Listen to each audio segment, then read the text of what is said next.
Yeah. Tank is one of the most interesting fighters to watch because he's so different. His style is so different. You know, he's so economical. Like, he puts pressure on guys without throwing too many punches, and then starts to figure holes out. And the way he can explode and move in with one shot, my God. Yeah, he very explosive. He's very explosive, and you know, man, he be cracking them dudes. Hey, he be putting them to sleep. Just cracking people. Don't stop it on me, though. I'm not.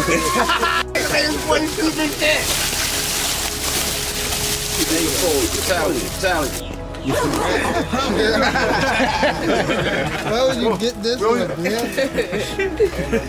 Ain't no jumping out. Joe Rogan shifts into his recognizable style, blending genuine surprise with a detailed, analytical explanation. I'm a giant Gervonta fan. I think that guy is so unusual. Yeah. His style so unusual, and his like patience. Yes. Yeah. He finds these openings and he sees them, but he doesn't go after them right away. He waits for the right time. He's so patient. Right. Like, when you watch the early rounds of his fights, he's like at a world champions that are competing today at the highest level. He probably has the lowest punch count in the early rounds. Yeah. Because he just wait, but he also knows he's got that nuclear option that if he can crack you, most likely he's going to take you out. He's got massive. On his podcast, Joe Rogan gave a blunt reaction while discussing Tank's latest training footage, pointing out how much stronger and more developed the fighter looks.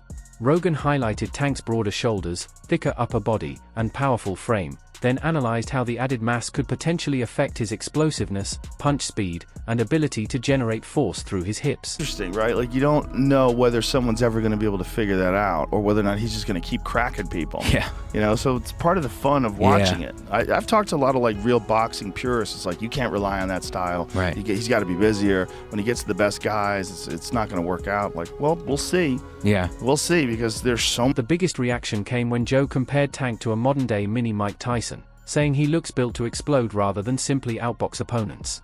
He also joked about Jake Paul, suggesting that if Jake expects Tank to fight for points, he may be in for a surprise because this version looks ready to finish the fight early. Rogan clearly respects Tank's development, and he described this new version as a fighter who has completely reinvented himself. His overall message was simple: this isn't Tank Davis 2.0, it's Tank Davis Unleashed. He got the skills, the power, he got that ring IQ to do good, but we haven't seen that yet. Yeah, he's also wild. He's a wild fella, so he's fun to watch. You know, he's just a crazy dude. You know? Yeah, coming from Baltimore, man, I think that's just his upbringing as well. You know, product of his own environment. Yes, for sure. He's just so unique in his approach. Like, you know, he doesn't fight like anybody. After Joe Rogan's breakdown of Tank's new size and his comparison to a mini Mike Tyson, the focus shifts to Wade Plemons' analysis, where the training camp looks even more calculated. This team isn't simply putting on a show for the cameras. Calvin Ford appears focused on studying Jake Paul's tendencies and building a specific game plan, while Tank works on his angles, timing, and overall sharpness as he prepares for the fight. He's serious, you take Jake, and I've said this about everybody that's fought him. The ones that don't take him serious, the ones that say he's a YouTuber and everything else, they end up losing, or they end up looking like, oh, wait a second, this guy was a little better than I thought. They end up either getting taken by surprise or actually sometimes losing because they don't realize that Jake actually takes it serious. So this is good to hear. Just already right off the rip, they were already doing something. Surprise. So tell me, when did you hear about this? They've been going back and forth for years, Tank and Jake. They've been going at it for years, and it would have happened sooner, you know what I'm saying, but we had hiccups. 5. Tank is focusing heavily on body work, aiming to make every movement difficult for Jake. The footage suggests Tank isn't just stronger and faster, but also more calculated.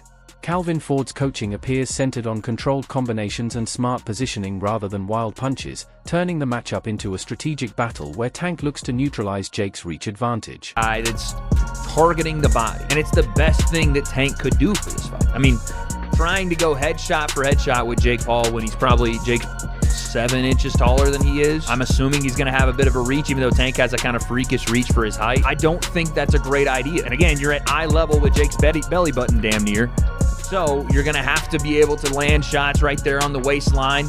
And it's probably the best idea if you actually want to knock Jake out in this fight, if you actually want a game plan, because again, it's an exhibition, but if you want a game plan to get him out of there, you have. Tank's body shots could create openings as Jake's defense starts to fade, potentially changing the entire fight if the punches land clean.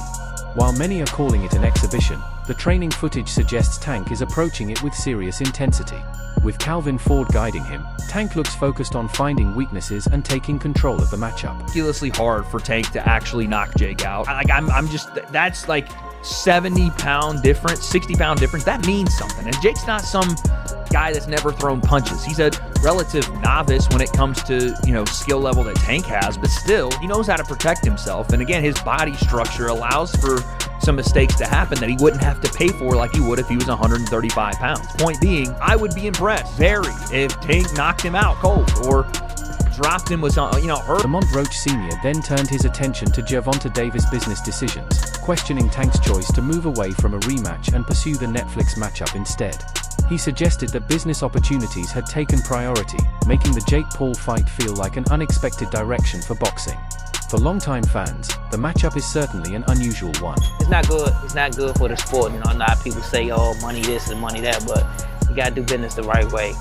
You got guys on that other side, especially fighters that take time out of their life, train, get their coaches and small partners. They go different places, travel. They invest a lot of times in their career, and it's a lot.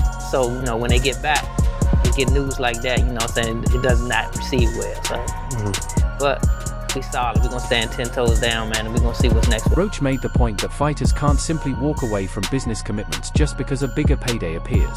If Tank did move on from the rematch for the Jake Paul opportunity, it could bring serious questions about his legacy. Jake may have real punching ability, but Tank is a completely different level of challenge.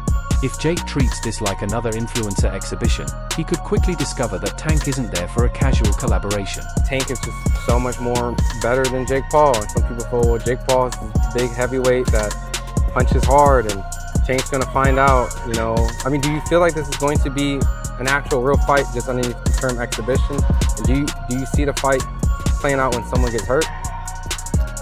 I don't even want to talk about that fight, so I can care less about what it is. It's an exhibition, man. You know what I'm saying? It ain't us. He ducked that work. He ducked that work. After Lamont Roach Sr.'s criticism of Tank's business decisions, Lamont Roach Jr. also spoke out and questioned Tank's choice to move toward the Jake Paul matchup instead of a rematch. Roach expressed clear frustration, suggesting that after dedicating years to boxing and competing at the highest level, watching Tank pursue a high-profile influencer fight was difficult to accept. Rematch fight versus Gervonta after this fight? Who knows? He said he's retiring. I believe him. I think he's scared. So if he's going to retire, I believe he's going to retire. You think he'll retire after the exhibition match? I think so. Why do you say that? Because he's scared. The Jake Paul fight clearly comes with major financial appeal, but questions about Tank's legacy remain. If Tank moves on after this matchup, some fans may wonder whether business has taken priority over traditional boxing goals. Either way, the fight has created huge attention, and with Tank Davis facing Jake Paul, the matchup is almost guaranteed to become one of boxing's biggest talking points. On the Gervonta fight, the weight, the ounces on the gloves, 12 ounce, and then, Calvin was asking to get the 10s. What do you think about that? And people who don't understand that. I'm not worried about that. I'm not worried about their fight per se. I really don't care. I don't care about their fight. This fight feels like a social experiment turned main event, with Jake Paul representing internet-driven boxing and Gervonta Davis coming from a traditional fight background. Both sides have something to gain, with Jake seeking greater credibility and Tank reaching beyond the usual boxing audience. If Tank lands a decisive shot, it could completely change the conversation, but if Jake survives into the later rounds, the result could be just as disruptive. Either way, this matchup is about more than the fight itself, it's about who controls the spotlight. Jake Paul is good enough where people say, oh, he's terrible. Jake Paul is not a world-class fighter. I don't care how a person feel about that. Fighters that started in their formative years, like we did, 8, 9, 10, we got too much time in. Jake will never catch up to that. He'll never catch up to that. We just got too much time. One fighter is chasing greatness while the other is looking to prove himself, but both have plenty at stake. When they meet, it could become a defining moment for boxing and influencer culture.